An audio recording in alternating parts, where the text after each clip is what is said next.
Recently there's been a lot of talk about returning to the more gentle ways of rural life in the past.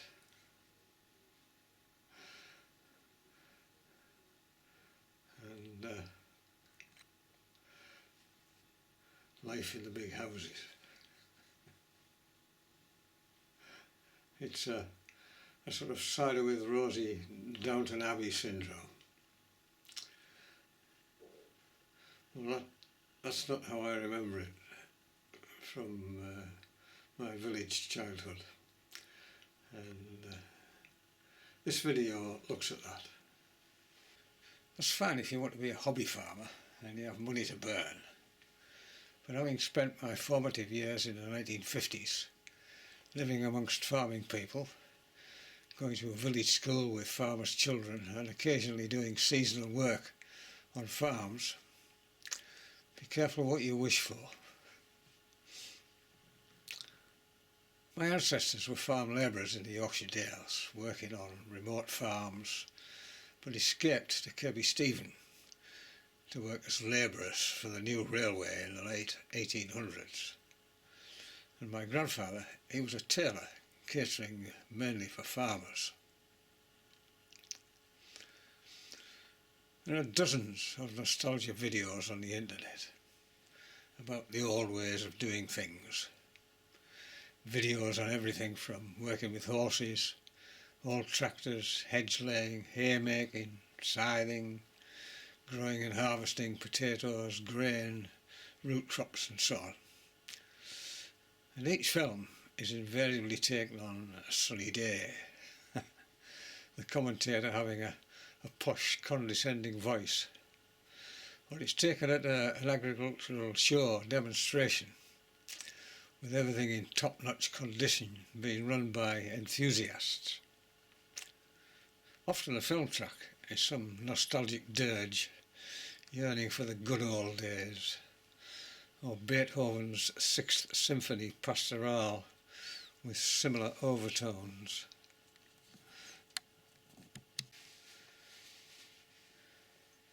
The reality was nothing like that. For the most part it was unremitting toil, grafting from dawn till dusk, worrying about job security, falling ill, the weather, pests and diseases, market prices, machinery breakdowns, horses falling ill or going lame, etc., etc. Although there was increased mechanisation on farms in the 1930s, most farms were small and farmers couldn't afford machines. They were reliant on horses and men. In Martinmas week at the end of November, many market towns had what was called the hirings. Agricultural labourers offered their services to farmers. As more and more had left the land to work in industry, the days when farmers had the whip hand had gone. Skilled labour was in short supply. Cowmen and ploughmen and horsemen were in big demand and had choices. Young healthy men and women had no difficulty finding employment. The contract was sealed by the exchange of a shilling and was for 1 year, enforceable by law if necessary. In other words, if you did a runner because you didn't like it, the farmer could take you to court. Similarly, if the farmer didn't live up to the contract, the labourer could take him to court. Board and lodgings were provided, and as one old boy said to me, you always wanted a good grub house. It was 7 days a week, and you only got paid at the end of the contract. Then there was a week off, when you returned to town, you drank a lot, you met up with friends and formed relationships before it all started again.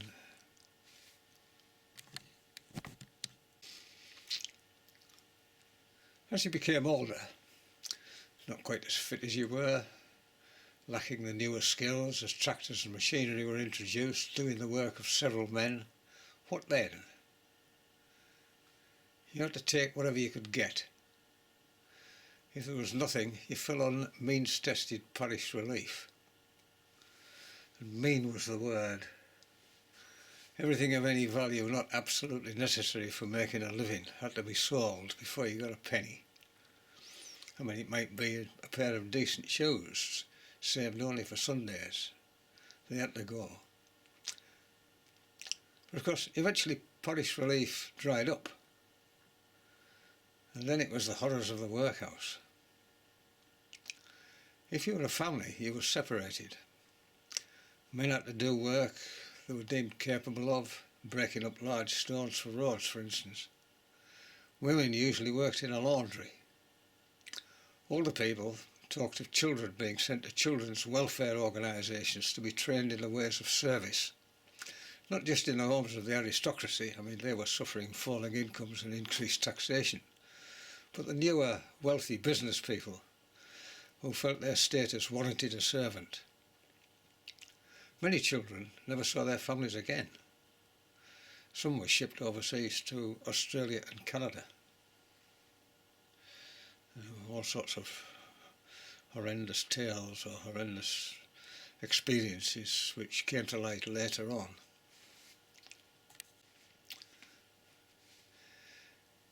If the opportunity arose to escape servitude, they took it. Moving to the towns where you had the freedom to choose your accommodation, you had Sundays off, you had a week's holiday, and you were paid by the week, usually in cash. If you didn't like the job or your employer, you didn't have to suffer for a year before you could change it. It was no surprise that hundreds of thousands of agricultural workers signed up to fight in World War I. I mean, if they'd known what they were going into, they probably wouldn't. Many hadn't even seen the sea or been to the nearest city. Going to France was a dream for them. When ironstone mines opened up at Eston in 1849, people flocked from the land from all corners of Britain, including Ireland, to sign up as miners. The new Eston was called California. I mean, the California gold rush was around about the same time. You were able to rent accommodation and you weren't on 24-hour call by your employer, and it wasn't a one-year contract. Following World War II, most of this servitude had disappeared, but most small farms remained unchanged. The fields were very small, having been formed following the controversial Enclosure Acts of the 18th and 19th centuries, which you can find more about on the internet. It's sort of basically a land grab by the rich. And this is a map of two of the farms on the estate which surrounded the village I lived in. There you can see just how small the fields were. The average field size on the estate was about 10 acres. With it being heavy land, this was what a pair of horses could plough in a day. Farming with horses conjures up romantic notions of the merry and jolly ploughman, as found in poems by Burns and others, but the reality was very different. Horses had to be fed, then harnessed and led to the field, which could be some distance away, so you needed to be up at sunrise. And this is a photograph of a farmhand harnessing a pair of horses.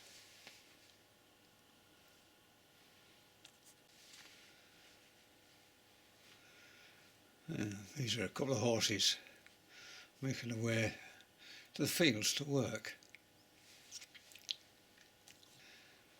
If the work was heavy, a second pair of horses would be used in the afternoon. I mean, having two pairs of horses was only for large farms. I mean, some farms, small farms, 40 acres, they just had the one horse. Usually there was a break and the horses were given a nose bag in the field. Following a day's work, they had to be fed and watered, harnesses had to be removed and cleaned, and the horses had to be washed down. A loose shoe or torn harness, as far as the farmer was concerned, was money lost. And the village where I lived had both a blacksmith and a saddler to quickly sort out any problem. Our house backed onto open fields stretching to the coast. The farm over the garden fence was very small. It was about 60 acres, and a tenant farmer relied on a couple of horses and his 2 sons to run the farm. It was mainly arable. The only pasture was for the 2 horses, and the main crops were cereals, potatoes, hay, turnips and mangos. Ploughing was an autumn activity, and he and the horses flogged their way up and down, cutting 1 furrow at a time in heavy soil, whilst the rain and sleet blew in horizontal sheets from Russia via the North Sea. I mean, boots and the horses' feathers became heavy with clart. And this is a photograph of ploughman, obviously on a big farm. There were 3 horses and three ploughmen there, taken some time before the Second World War. And this is a ploughman with a pair of horses on a nice sunny day.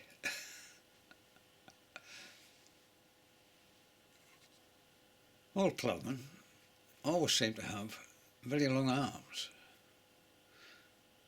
and they were stooped, maybe that's why they appear to have long arms, and walked pigeon-toed from the years of lugging ploughs about, walking in furrows and staring at horses' backsides day in, day out. I'll look at one crop at a time, from sowing to harvesting, starting with cereals. There were 3. Oats, which was grown mainly to feed the horses, barley and wheat. Once the land had dried out and been reduced to a reasonable tilth by the horse harrow, the farmer scattered the seed by hand from a container attached to his chest. I can remember him walking up and down, taking all day for just that one field. It was a walk of, I worked out, 20 miles or more. And this is a photograph of a similar setup. A sort of container on his front, and he just slung the seeds from side to side at a steady pace across the field. Not too fast, otherwise he'd have been exhausted halfway through the day. But not so slow that it took longer than necessary.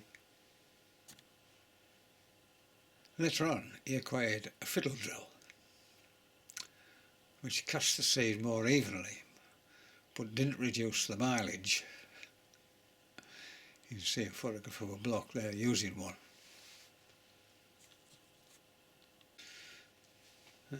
Here's a better photograph of one, a chap using one at obviously a demonstration, an agricultural show demonstration. You can tell by the state of the fiddle drill.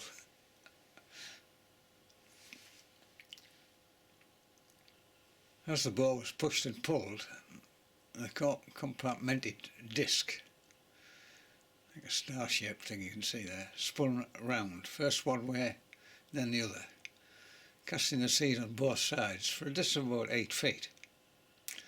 And where his left hand is, you'll see a knob there. There was a numbered adjustment depending on what kind of seed you were sowing. I mean, these things did in fact sow fertiliser as well, granular fertiliser. And he got quite a detailed information sheet on how to use it and what the numbers meant. And you see the numbers there.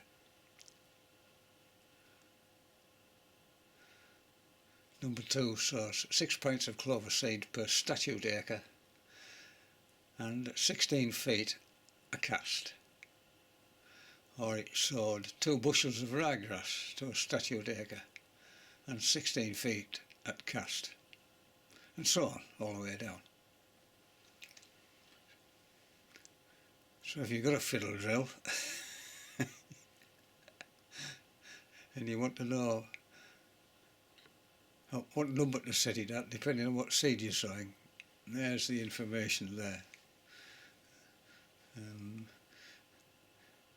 It's quite interesting, this measurement called a bushel, because it wasn't a standard measurement for everything. Each particular crop or each particular seed, the bushel meant a different thing.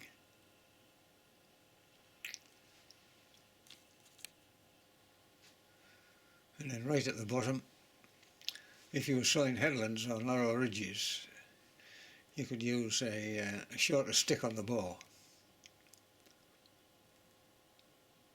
But most people sowing headlands or narrow ridges, they just did it by hand. You know, mess about with shorter sticks and having to change the string.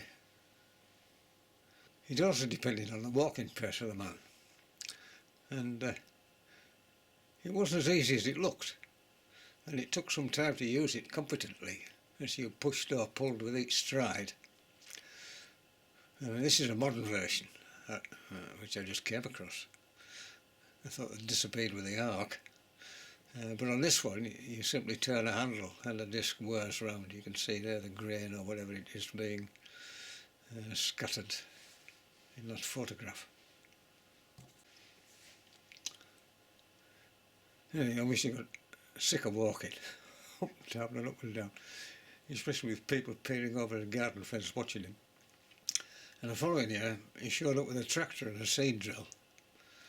This is similar to the seed drill that he had, and of course it took no time at all to sow a small field with this seed drill, although it was a bit awkward in tight corners. But again, they simply sowed it by hand in tight places. When the seed germinated, so did the weeds. A number of weeds depended on how clean your land was, but more importantly, how clean the seed was.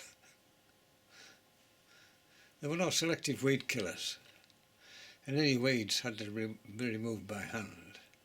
And the most notable things were poppies. I mean, they formed huge scarlet swathes across fields, and they were far too numerous to pull out. But wild oats was a problem. And if there were wild oat seeds in your grain at the end, then corn merchants didn't pay such a good price for it.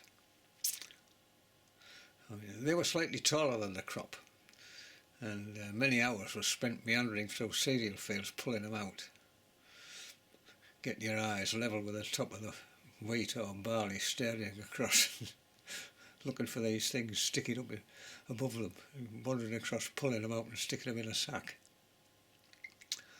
And the farmer used to check that he hadn't missed any before he came down and cut it. In fact, before he came and paid you, to be honest. And in midsummer it was hot, thirsty work and dusty. The main pests in cereal crops were aphids and fungal rusts. But another fungus was ergot, which grew on the ears, especially in warm, wet conditions. It contains a powerful toxin, really powerful, which induces abortions and, in serious cases, can cause deaths. I mean, too much in the final crop meant the corn merchants rejected it. I mean, if you got a lot in the grain, and the grain was used to make bread, it didn't nullify the toxin. Eating bread with lots of ergotine in it again caused major problems. And there you can see these black fungal spore cases of ergot, and in the final grain crop in the sack it was very easy to pick it out. You could see it.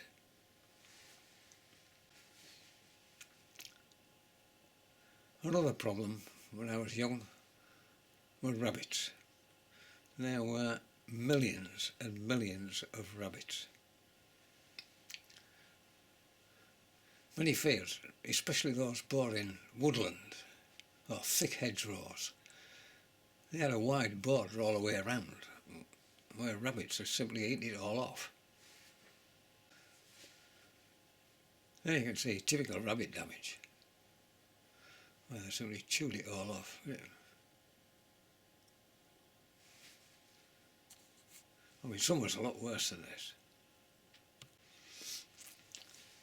Farmers formed rabbit societies to deal with them. But you know what they say about rabbits. It didn't seem to make any difference.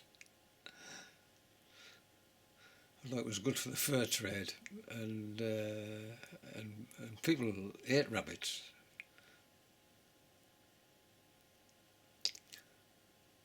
In 1953, myxomatosis was introduced from South America via France.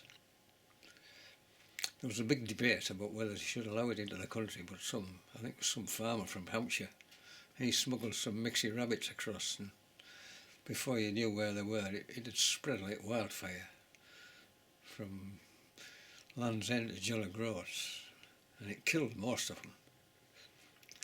The air was heavy with a stench of decaying rabbits, whilst others ran round sort of blindly, pus oozing out their eyes, couldn't see. It was a dreadful disease. They were just running into things, they couldn't see where you were. I mean, people used to go around killing them because it was a very distressing sight, but there were so many of them, it was never ending. So it was a very controversial decision, but it saved farmers about £60 million a year, which was a fortune in those days. I don't know how much that would be now, but it's a hell of a lot. I didn't see a rabbit for years.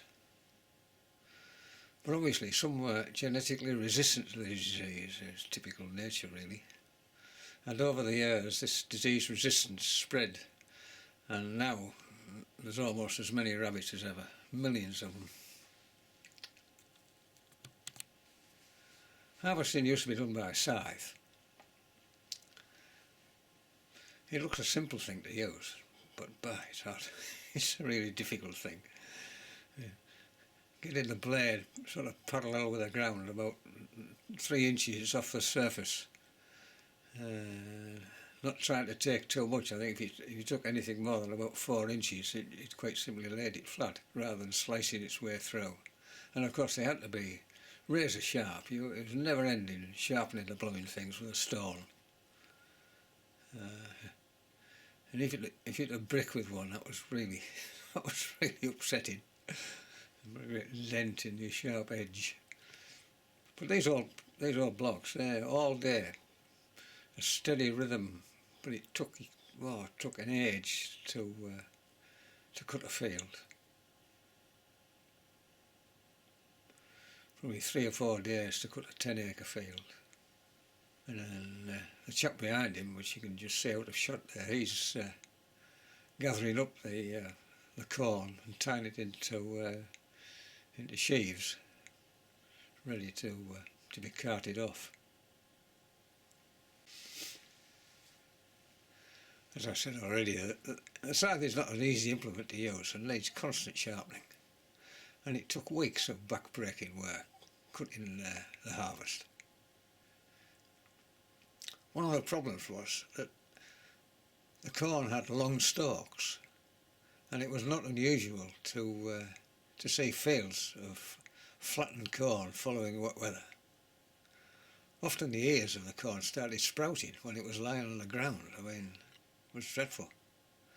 And it was impossible to cut when it was lying down. So if you were scything or cutting with a binder, you had to have somebody there to lift it up using a hay fork before the binder or scythe could go through. So harvesting took ages. Modern cereal crops, they're short-stalked. I mean, they rarely flatten, and with selective weed killers, they're weed-free.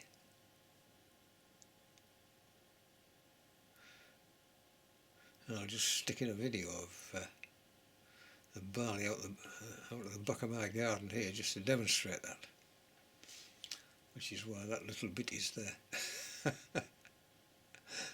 Just a reminder. And this is the field of barley at the back of the house. When I heard the quail, short straw, even length, hardly a weed in sight.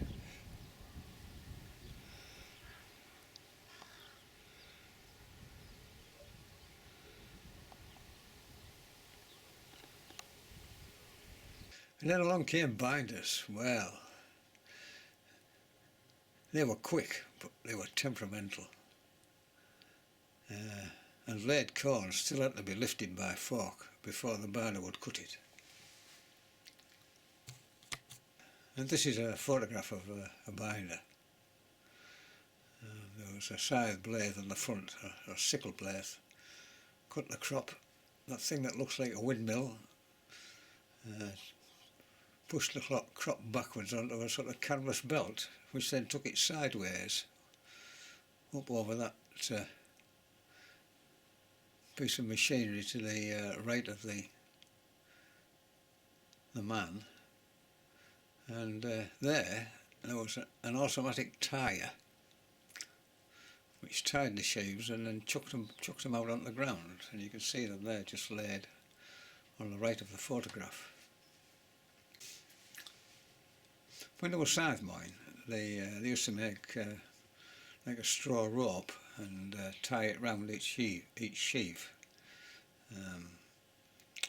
But with a binder came binder twine. It was like a thick string. It came in great big balls. In the village there was an agricultural contractor called Farmers' Friends, owned by a fellow called Charles Turner. And binder twine was known in these parts as Charlie bound. The binder cut the corn and tied it into sheaves, which were then gathered and made into tent-like structures called stooks, where it was left to dry for several days. And as the binder went round and round the field, the stand of corn got narrower and narrower, until the many rabbits which had been moving into the centre had no option but to make a run for it, and bolted, pursued by dogs, or were shot by a couple of waiting gunmen if there was no danger to other people. But most of them escaped for another day. And here you can see a gang making stooks, these little triangular tent-shaped things. The next photograph's probably better. That's a better photograph of stooks. The stooks were forked up onto a trailer and then taken to the farmyard, where they were built up into stacks. And this is a typical scene from my younger days. Nearly a full load there. You had to get your hay fork and chuck these shavs up onto the top of the stack and on a trailer where these blocks made it secure. And it was usually roped on, tied on with ropes. I mean, the last thing you want was going up a lane and all this lot falling off. that would have been very disturbing. And this is a photograph I took in 1967, which shows the last stackyard in the village. A very small farm. I think they had something like 40 acres, that was all. And he kept a couple of beasts as well. And they had a horse before they got a tractor. The corn remained in the stackyard for months until it was thrashed. Or threshed, as it says. We used to say thrashing. Most farmers didn't have a thrasher and relied on thrashing contractors. The village was lucky. I mean, the big contractor in this area, their yard was in the village, was based in the village. Until 1950, the thrashers were hauled by traction engines. The engine, the thrasher, the living wagon, and latterly they had a baler. It was called a set, and they had 12 sets. And he set off every morning up the street, chuffing away and rattling away, because they all had iron wheels. It was an early start, as the engines, I mean, they had to be fired, and steam pressure had to be built up before they could move. They travelled to farms all over the region, some miles away, where the men would stay in the wagon as it was too far to come home. And they'd travel around farms in that area and then come back and replenish everything. Thrashing was labour intensive, and neighbours, they all got together to help. And then you would, when they were thrashing, you would go and help them. And these are photographs of the last steam thrashing they did in 1955. So there's the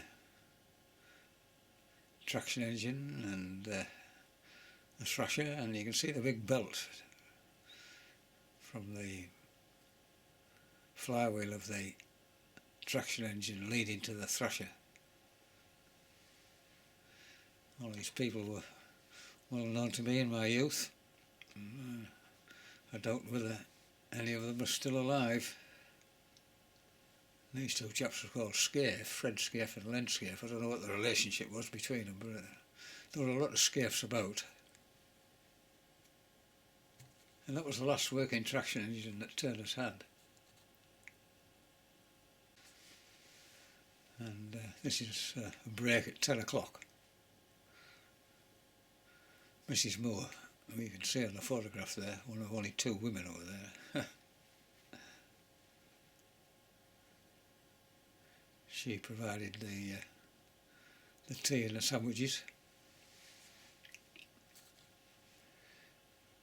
It was important that everything was level and chocked up to stop it moving. The last thing he wanted was a belt coming off. You can see the belt from the engine driving the thrasher. I mean, how they worked, I have no idea.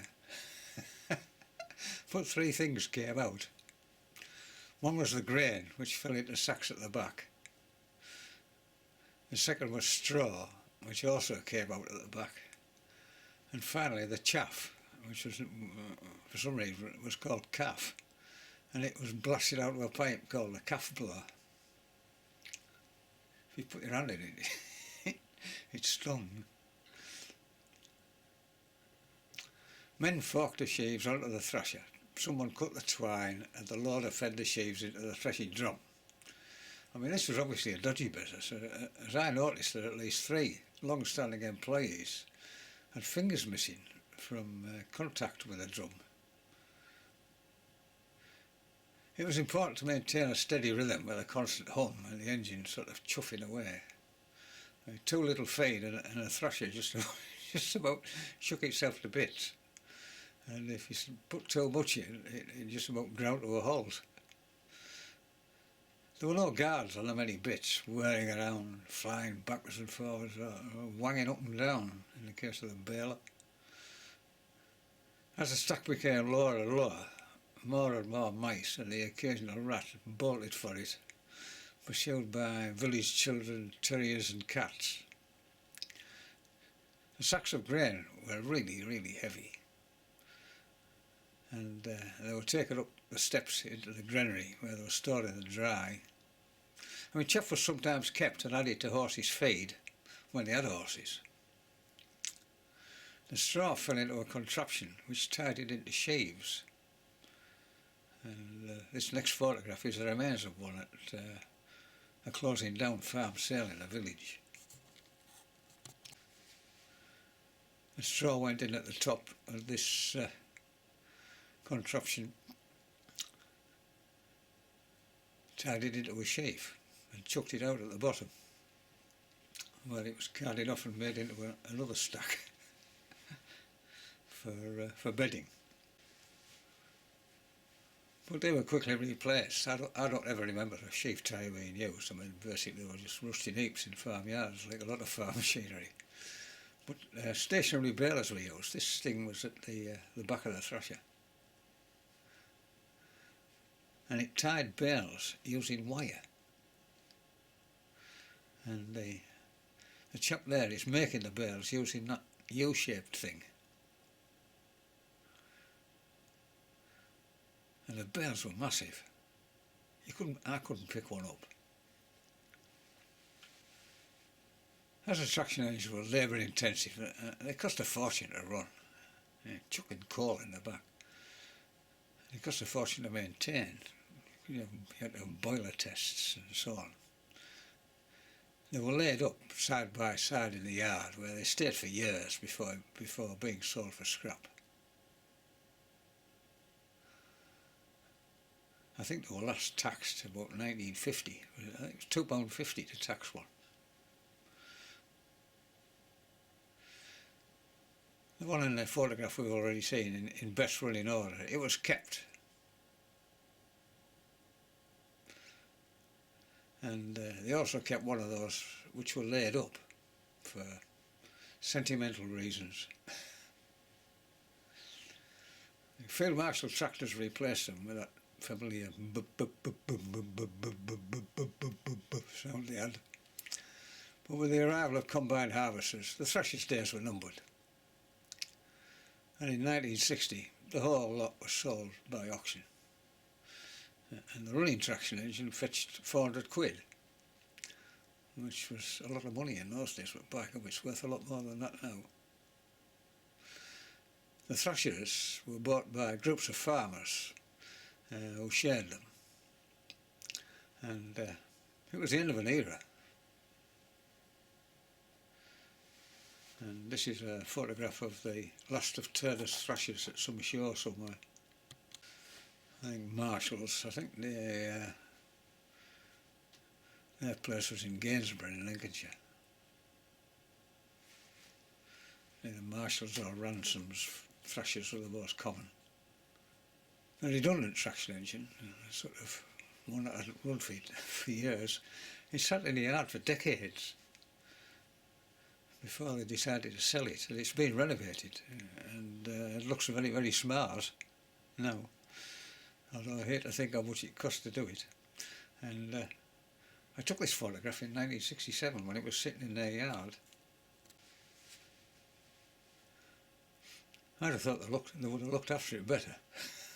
But it just sat there rusting away, albeit with a decaying roof on.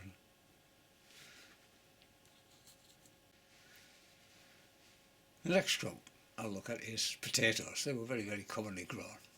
They were grown on almost all surrounding farms. So following ploughing and harrowing, and using an implement similar to a plough called a ridger. Ridges of soil were made with a sort of little trench in between.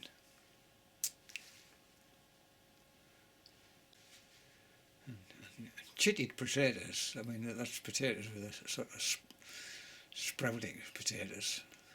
They were brought to the field in wooden trays, and they were planted by hand. I mean, it was back-breaking work.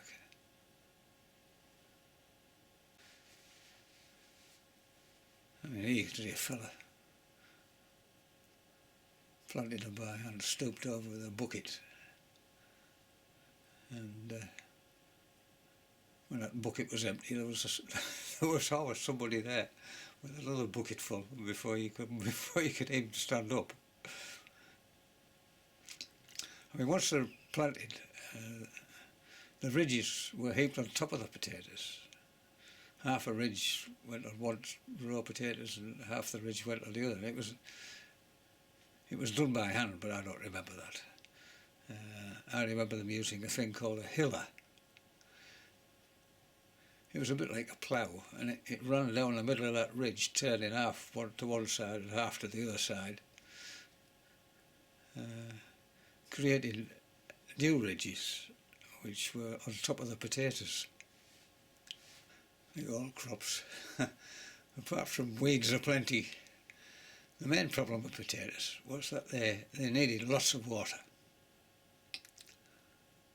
And they were very prone to an infection called Phytophthora infestans, or potato blight.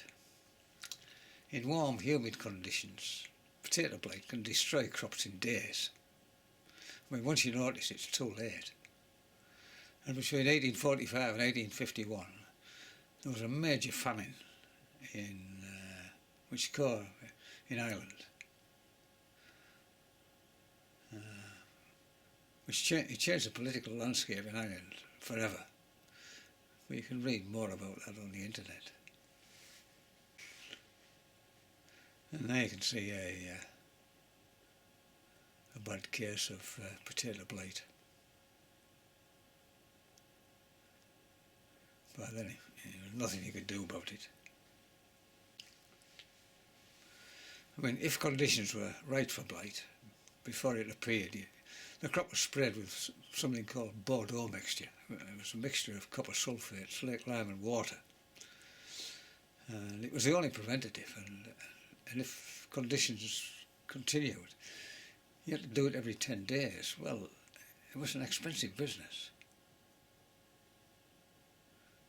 And we also had posters in school asking us to keep an eye open for Colorado beetles. I mean, their larvae also decimated potato, eating the foliage. I mean, this was the beast itself. It wasn't terribly big, but it was very conspicuous, as were the larvae, in fact. And there's the thing itself. I mean, how could you miss it? I never remember any of them being found. It was obviously a rare occurrence, but they are very common on the continent. Harvesting the potatoes began in October. The half-term holiday, I remember, it was called Tatey Picking Week, as they were hand-picked and needed lots of temporary labour. I mean, villagers, kids over 13, women from the surrounding towns, and young men needing cash. I seem to remember I wanted a motorbike. Were readily employed, being paid at the end of the day. It varied between 7 and 6 and 15 shillings. 7 and 6 for kids and 15 shillings for the more hard-working people. The field was divided into lengths called stints. They were marked by hazel sticks stuck in the ground, and 2 people were assigned to each stint. The most important thing was to watch that stick at either end. You watched it like a hawk, in case an alien pickers, while you weren't looking, sneakily moved it towards them, lengthening your stint and shortening theirs. There were no end of accusations about that. Sometimes people came to blows about it. The potatoes were turned out onto the surface with a thing called a potato spinner. This is a ransom potato spinner, obviously, at some demonstration. You can tell, because it's not. It's red and blue rather than rusty brown. And the horses look as if they've had their coats have been brushed. This is one which fitted on the back of a Ferguson tractor, but more about Ferguson tractors later. The potatoes were picked into a basket or a bucket, and then they were tipped into sacks. And this is a scene from the 1950s. Tatey picking. I remember it well, and not particularly fondly, I have to say. There was no time for rest. before the farmer spun out the next row. If he hadn't picked the row the previous row, it just got buried, and he'd have to rummage through the soil to pick them all. They certainly didn't want any to be left. It was relentless. I mean, the clay soil stuck to everything, and the weather was usually dreadful. At 10 o'clock we huddled behind a trailer, behind a wheel, out of the biting wind, and it took most of the evening before you could get warm and stand up straight, ready for the following day. The sacks of potatoes were taken by trailer to the potato clamp, or potato pie I think we used to call it. Here they were tipped onto a bed of straw, then covered with another thick layer of straw and a thick layer of soil, dug from round the sides. It sort of left a little bit of a ditch which stopped water accumulating around the base of the clamp. And here you can see two blokes making one.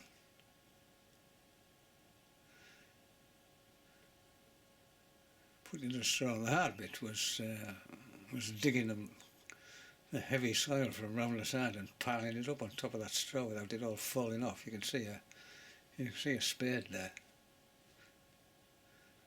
in that little trench,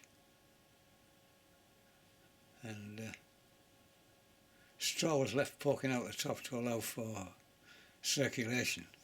Nevertheless, a fair number of the potatoes went rotten. I mean, when you opened up a potato pie, you could smell rotten potatoes. Not the most pleasant smell, I have to say. And when the market was right, prices were good, the clamp was opened up and the potatoes were sorted and sold. And here you can see two blokes using a potato sorter. The little potatoes used to fall through a sort of grill onto the ground, or sometimes into a bucket, and they were fed to pigs. I mean, nowadays you get them in the supermarket as baby potatoes. Anyway, to turn a profit. You can also see there, just above the word potato, potatoes which have been discarded because they're, usually because they're rotten or showing signs of rot. Two other root crops were sown, turnips and mangels. You don't often see mangels these days. They were mainly to feed the stock. And this drill in a village farm sale, a closing down sale, it's been converted from horse-drawn to be pulled by a tractor. The main pests were pigeons and things called flea beetles. Not to mention slugs. I mean, they ate everything. They weren't fussed. Turnip seed is quite small and it's round, like little marbles. And after germination, you got far too many plants, and they had to be thinned. And of course, weeds had to be removed. I mean, weeds were a constant problem.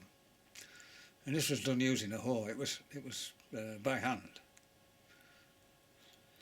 It was mind-numbingly boring. And it took forever in all weathers.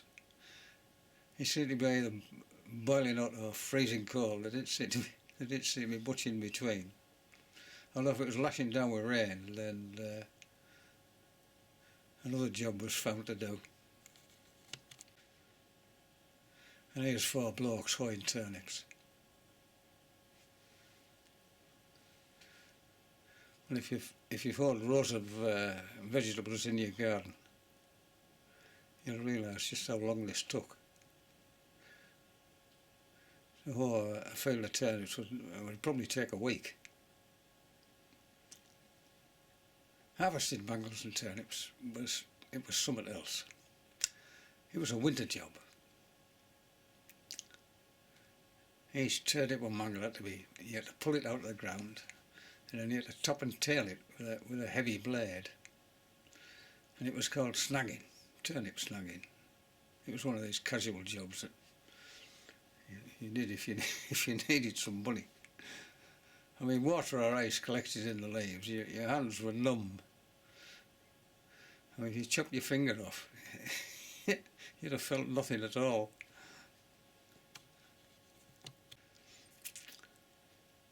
and here's two blokes slagging turnips in the sunshine again.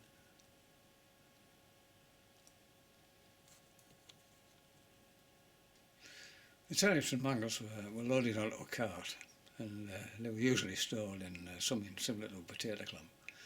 In fact, it might be potatoes at one end and turnips or mangels at the other. And this next machine, it chopped them up to feed to stock. I mean, most of these machines were modified to be powered by an electric motor, or they could be attached to a tractor power take-off point by a little belt, although that seems a little extreme. But most of them were simply hand-turned. And this was the most common, the Bamford. Again, this is at some demonstration somewhere. Green paint. It's also still got the wooden handle. Usually the wood had disappeared, it was just a metal piece sticking out. And that's looking in the top. In the basket at the back you put your mangels or turnips, these are mangels. And you can see the sort of, it was a bit like a cheese grater, a wheel.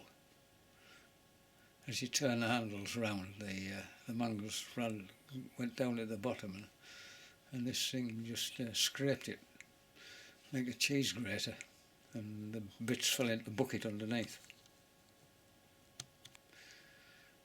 July was hay time, much later than it is today.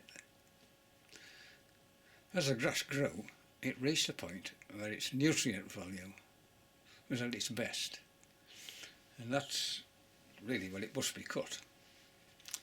I mean, but the weather played a major role in this.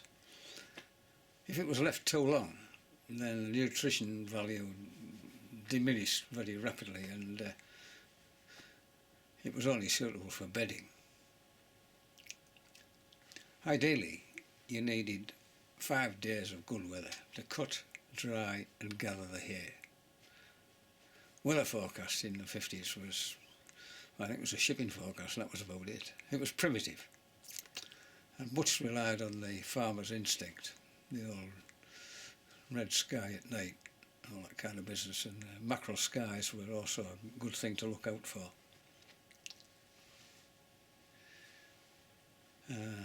And if you cut it and then it rained, if it rained for a few days, there was every chance that the hay would go mouldy and the crop would be lost.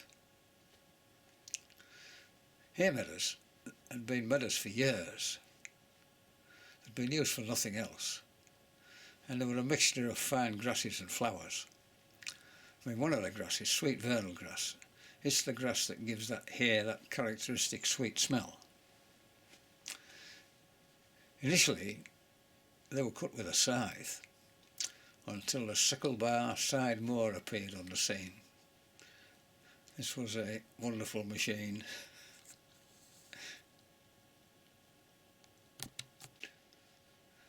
And there is an original horse-drawn sickle hay mower, or sidebar sickle mower. You can see the sickle bar sticking up in the air. You lowered it down to the side till it was about 3 inches off the ground, with the points pointing slightly upwards, so that they didn't dig into the soil in a dip, or didn't catch on a brick, which would put a nick in the cutter bar. And there you can see a more modern one, the sickle bar. The blades in between those sort of pointy bits, it wanged backwards and forwards. You got a finger in there, or even a blooming ankle in there, it would have chopped it off without even slowing down. And there you can see a later one with attached to a tractor. So the job was really quick. I mean, compared with scything, it was. I mean, you could cut a reasonable 10-acre field in about half a day, whereas with the scythe it probably took you about 5 days to do it. So if the weather was good, then there was a greater chance of you getting a good crop of dry, sweet-smelling hay using the tractor-pulled scythe bar. It was a dangerous machine, particularly for any wildlife which got on its way. And one of the downsides was the shy corncrakes and quails, which were very common in hay meadows, and you didn't often see them, but their familiar calls could be heard in every meadow. Very instantly recognisable. I mean, they all disappeared. If you want to see corncrakes these days, you have to go to the Outer Hebrides or the west coast of Ireland. Although quails are making a reappearance. And it's just a little reminder, I have to put a video in there about corncrakes.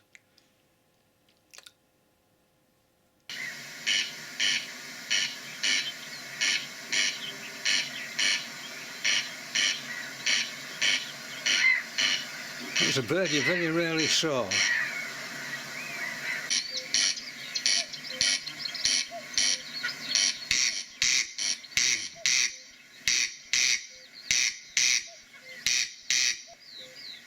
It's an unforgettable sound.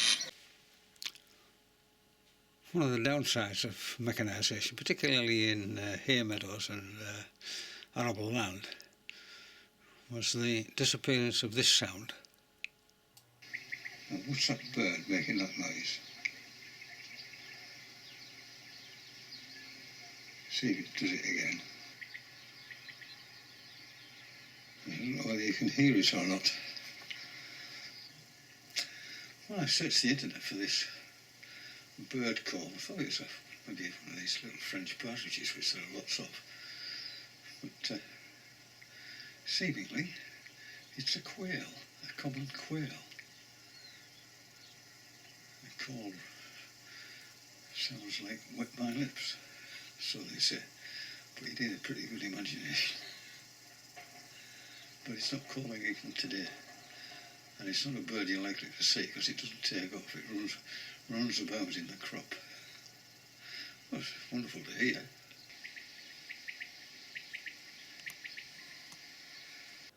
I mean, once cut, it was turned by hand.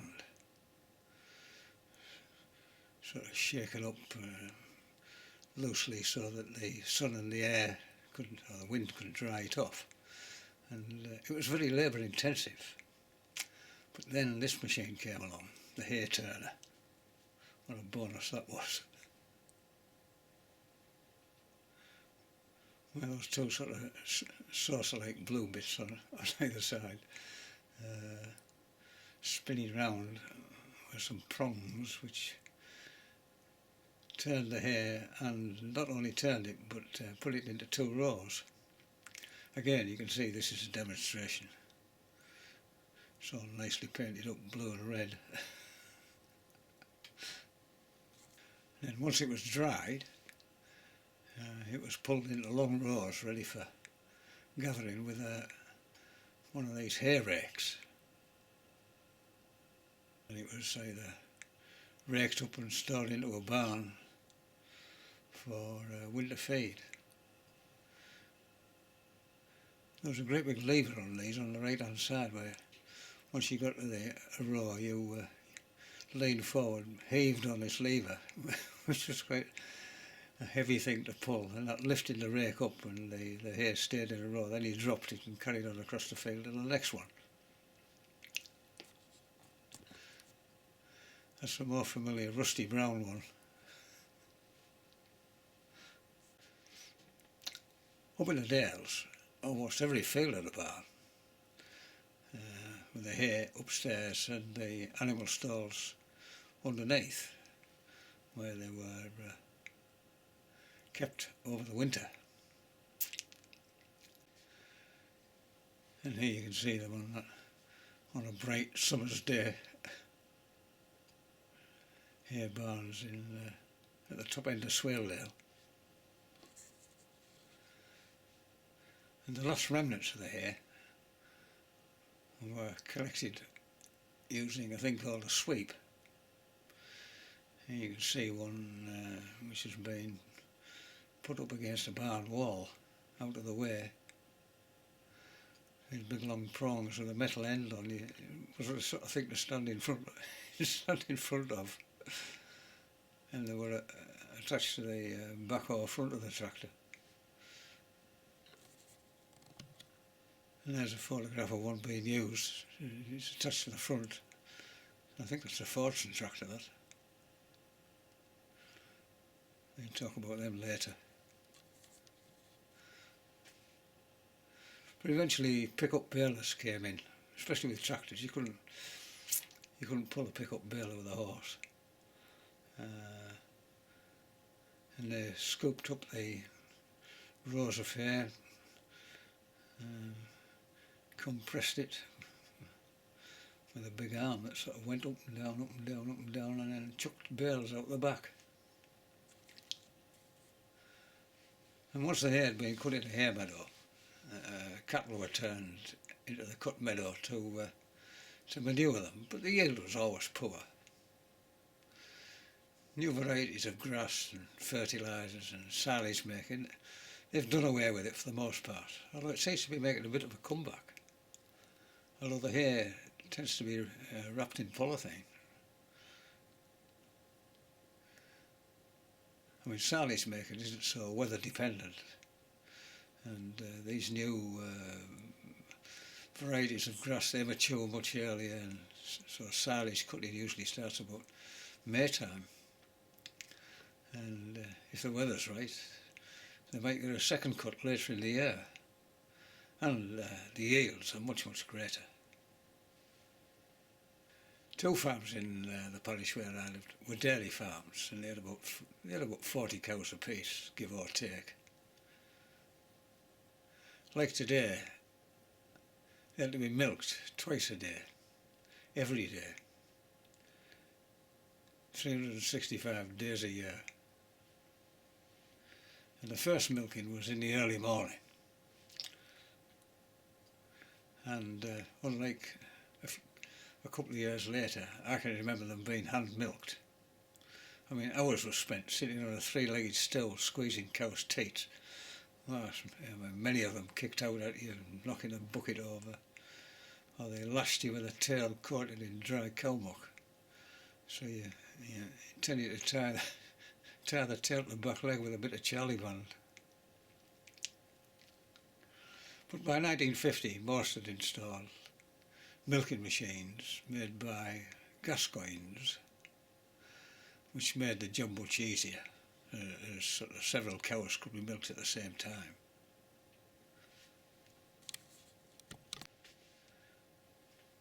And this is very similar to the milking parlours, or cow byres as we call them, as I remember them.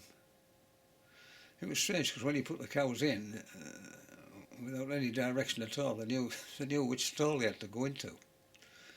And while they were being milked, you'll see on the far side of the photograph there that there was a little trough, so they were also given a little bit of concentrated feed, which took the minds off someone pulling on the teat. The milk was filtered, so a sort of paper filter.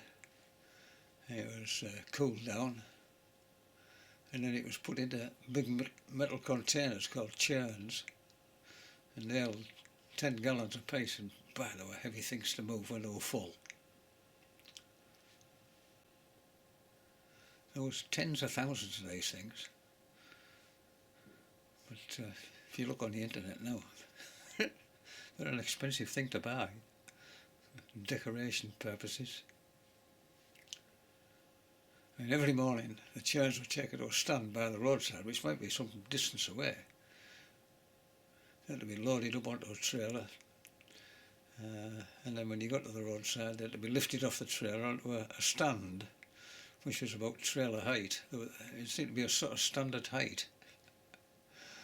And the dairy came along with a flat back, and full churns were lifted on and empty churns were taken off. But Their use was stopped in 1979, and the milk is now stored in tanks before being collected from the farm by tanker and taken to the dairy.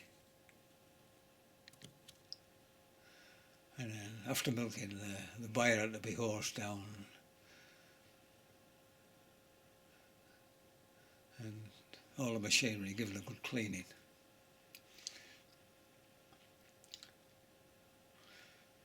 And then there's a side of dairy farming which the average townie doesn't realise. I think they think cows give milk from when they first grow up until they're old.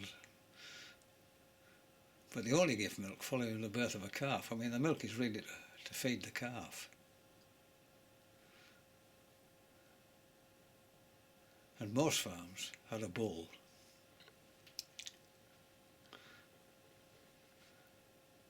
They never seemed to get outside. I remember they were always kept inside, and for the most part they were quite docile, but you never trusted them. And they were very costly to keep, of course. I mean, when a cow was in season, or what they call on a bull in, the bull did the business and went back to his stall. I mean, today it's all artificial insemination. Much easier business. Following the birth of the calf, they were taken away for a couple of days and they were fed a sort of milk substitute. What you wanted was heifer calves, female calves, bull calves. They were no use to a dairy outfit. And they were either killed immediately or they were sold onto the meat trade, but being dairy animals, the meat wasn't up to much, and they usually ended up as pet food. And as cows grew older and were less fertile and produced less milk, they were simply culled. There was very little sentiment involved. In winter time, on the farm, there was no respite. I mean, ditches had to be cleared, and the miles of hedges round these little fields, they had to be cut with a brusher and bill hooks. The biggest changes happened when tractors appeared. And well into the 1950s, some farms in the village still had horses, maybe only one, but they were still there. And about a quarter of the acreage of most farms was given over to producing food for them, oats or hay. But they still had to be fed, even in the winter time, when there was very little for them to do. Young horses had to be broken in, they had to get used to being harnessed, being backed up into a pair of shafts or being shoed, and learning instructions when they were in the field. I mean, sometimes they fell ill and they couldn't work. Well, they could no longer work, either because of illness or old age, or they were simply slaughtered. There was also a fair amount of ill treatment and cruelty.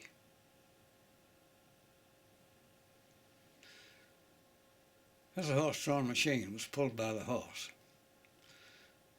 the wheels of the machine turned the working parts, whether it was a turner or a binder or a mower or a spinner or whatever. However, as World War II was imminent, American tractors flooded into the country because it was well known that we were going to have to plough up lots of land which hadn't previously been used for agriculture in order to become self-sufficient in food. But they were too expensive for a small farmer. When the war was over, there was thousands of them laid about. And of course it became much cheaper.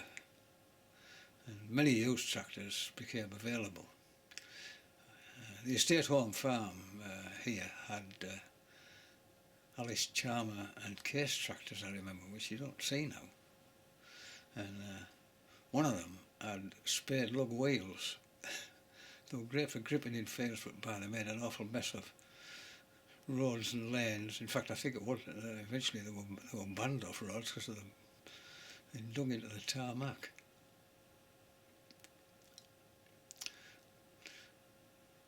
The other farms, they all bought a Ferguson Type N. It was the most popular tractor until Ferguson came up later. Until 1936 they only came with spade lugs or cleated wheels, but then because of the damage these things did on roads, tyres were introduced. I mean, here you can see spade lugs on this renovated tractor. You can imagine the damage they did to the byways.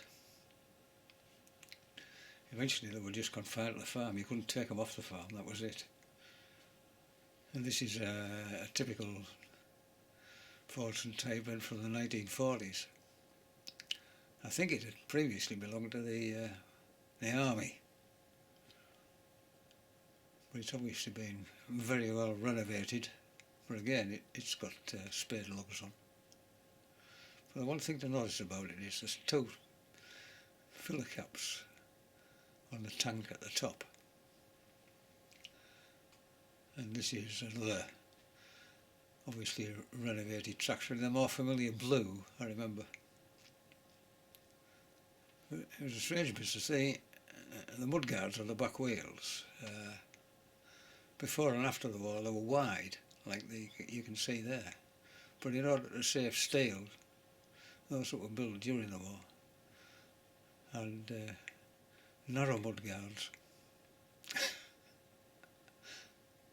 A piece of useless information. Now, as petrol was in short supply, they ran on something called TVO, tractor vaporising oil. It was essentially paraffin, but you couldn't start it with TVO. You needed petrol to start it. So they had two fuel tanks, one petrol, one TVO. And they were real pigs to start, especially when it was cold. But once you got them going and the engine warmed up, then you switched from petrol to TVO. And the hotter they were, the better they ran. And as you can see in that photograph we've just looked at, they had a canvas screen on the front of the radiator to adjust the cooling. I mean, usually the radiator cap was loose and you could see steam pouring out the top. They were really heavy things. I mean, and there was no shelter. There wasn't much difference between walking behind a horse and sitting on one of these. It was just as blooming cold. Although I suppose you might get a little bit of warm air from the engine. And they had no anti-roll bar. Simply put, they were pulling machines. They were about the equivalent of 4 horses. Most horse-drawn machinery had the shafts sawn off, and they were modified to attach to the tractor drawbar. But an option on Ferguson Type N was on the right-hand side. You could have a power takeoff pulley fitted, and it was used to drive stationary machinery like a thresher or a saw bench using a belt. I mean, here you can see a tractor pulling a modified scythe mower, which has been built to be pulled by horses. Bloke on the back with a stick. He's if you hit a big clump of grass, he used that stick to lift it and break it off. Otherwise, the scythe mower, it used to stop. One of the big problems with Ferguson type Beetles and I suspect other tractors came when you were ploughing.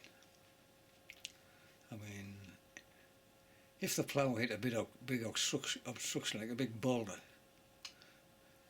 the tractor sort of carried on, and it had a habit of turning round over its rear wheels, falling backwards, seriously injuring if they didn't kill the driver, because there were no anti-roll bars on these things. The biggest change came with the introduction of the Ferguson T20 Tractor in 1947. It became a legend, known as the Little Grey Fergie, and you still see lots of them about. They were very faithful following. And this is a photograph of a T20 running on petrol. Again, a renovation job. They were manufactured in Coventry by the Standard Car Company of all people, and they had a standard car engine fitted to them, a 4-cylinder. So they weren't exactly powerful. I mean, some ran on TVO, and there was a valve on the side for switching once the engine got hot. And those for the American market, they were marked G for gas rather than petrol, and K for kerosene rather than TVO. The little tap you turned one way or the other. TVO on one side and petrol for the other side, leading down to that float chamber. The main benefit of the Ferguson was the way the machinery was attached to the tractor. Its power take-off, its PTO, and it had hydraulics. The machinery was attached by a 3-point linkage. I mean, it was so successful that modern tractors, 50 years later, still have a 3-point linkage.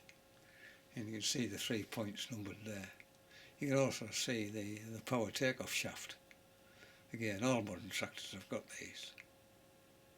But of course, it meant that all machinery wouldn't fit it. You couldn't simply stick it onto a drawbar and put a pin through and haul it about. The machinery needed special fittings to fix onto this. So if you bought a Ferguson tractor, that wasn't the end of it. That was just the beginning. You then had to buy the machinery to fit it. And there you can see the hydraulics.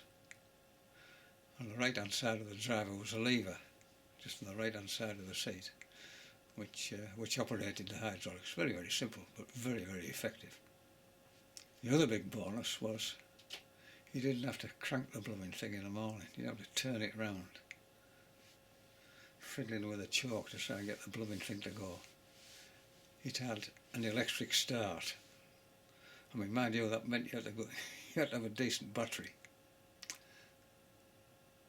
The electric start was operated by the gear lever. Where that red asterisk is a little S for starter. So you moved the gear lever to that position and it engaged the starter motor and it started up. But I vaguely remember there was a button on the left hand side of the gearbox which you had to push in with your left foot before the lever would engage the starter. Now whether that was on a Fergie or another tractor I can't remember, but might have been a Massey Ferguson which came later, when Ferguson had amalgamated with Massey Harris. Ferguson invented 60 different pieces of machinery to attach to the linkage, which covered absolutely everything you could think of. And rather than being driven by the machinery wheels as the machine was being pulled, the machines were driven by the more powerful PTO on the tractor, as machines are today. And it could also be raised and lowered by the hydraulics, which was a real benefit when ploughing, especially when you come to the end of a row and you were turning to come back again.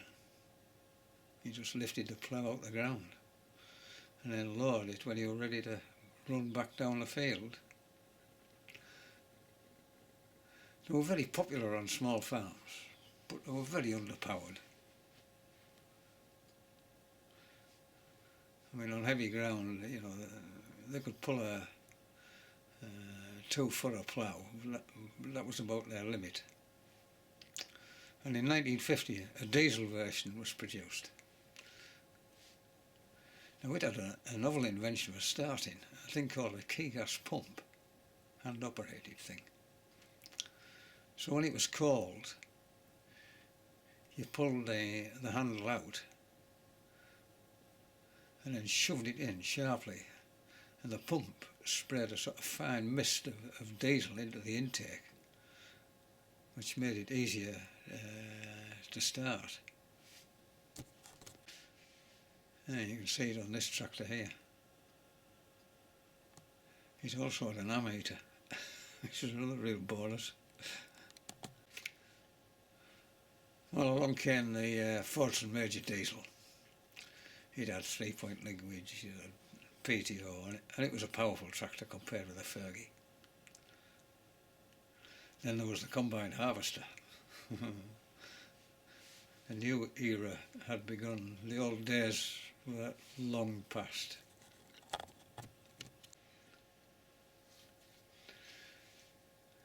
I mean, now it's big cabs, wrap-round windscreens, they have GPS, they have air conditioning, they have music systems and goodness knows what else.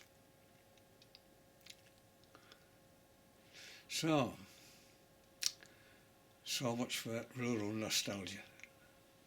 I mean, who in their right mind would want to return to ploughing with horses, potato picking, turnip snagging, mowing with scythes, loading and carting with trailers, tied houses where you could be turned out on a whim, dry toilets, no running water, let alone hot water, and maybe no electricity, and 1-year contracts. You'd have to be nuts to want to go back to that. I mean, just settle for a few rescue hens to cover your garden with droppings and destroy your organic vegetable patch. see how you get on with them. I mean, many poorer European countries, such as Romania, I mean, they still farm in the old way. They still farm in strips.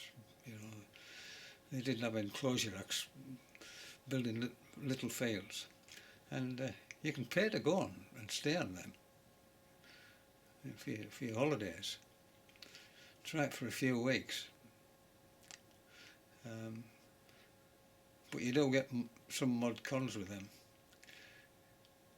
You don't have to queue up to get the water, especially in the winter time. You're smashing the ice and dragging it across the snow-covered farmyard and tipping it into a boiler so you can do the washing. I mean, you could just try, see how you get on without your washing machine.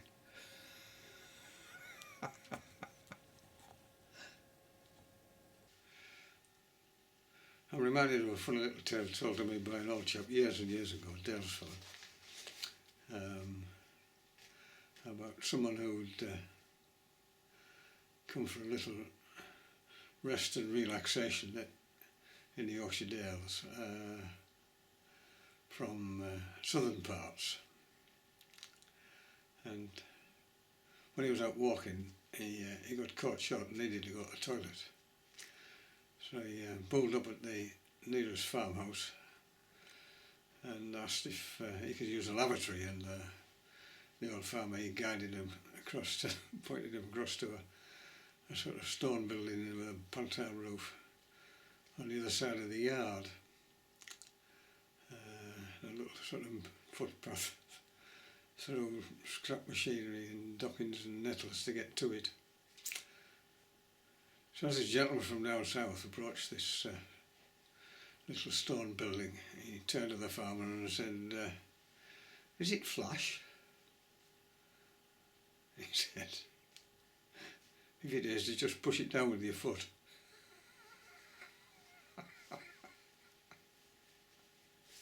If you want to know more about working in one of these big houses, then a BBC series, Knowing Your Place by Dr. Pamela Cox, it's a 3-part series which you can find on YouTube. That will give you everything you need to know to dispel the myths. Similarly, working as a maid in a large townhouse for some professional people. There's an excellent book called Below Stairs by Margaret Powell, which again, if you want to know more about that, you'll get it there. I haven't mentioned sheep. The farms in the village on the estate where I spent my upbringing, they didn't have any sheep. So if you want to know more about sheep, then there's a little book called A Funny Way to Make a Living by a sheep farmer from Northumberland called Henry Bruce. And it tells you everything you want to know about sheep.